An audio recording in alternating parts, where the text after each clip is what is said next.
Hi mommies! Naghahanap ba kayo ng work from home laptops na for the start ninyo? This is what you're looking for. ThinkPad L560 for only 7,999 pesos only, and this is i5 6th Gen na mommy with 8GB RAM and 256 SSD. It comes with free mouse, free LAN cable, mousepad, and laptop cover.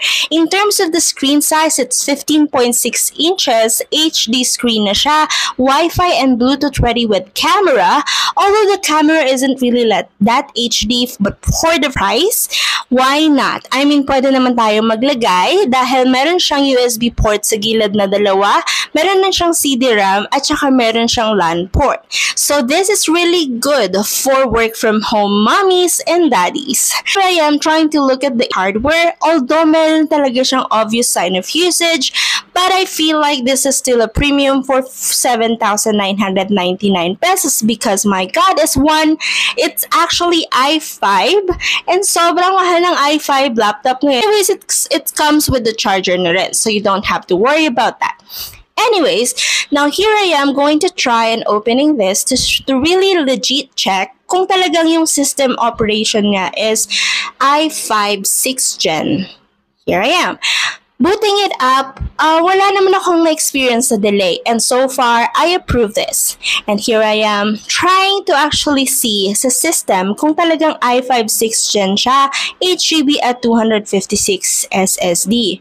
Well, great news because figuring out is actually legit po talaga siya. It's i5 6th Gen and it's a QWERTY keyboard pala with numbers na rin. So, napakadaling gamitin. Hindi ka mahihirapan mag-input ng numbers if so kailangan mo.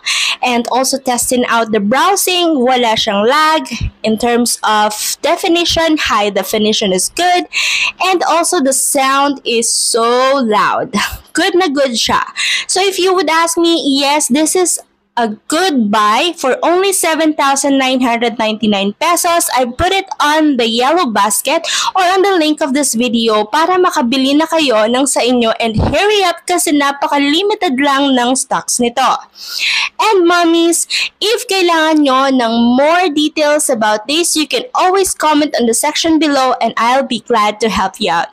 What are you waiting for? Bye na!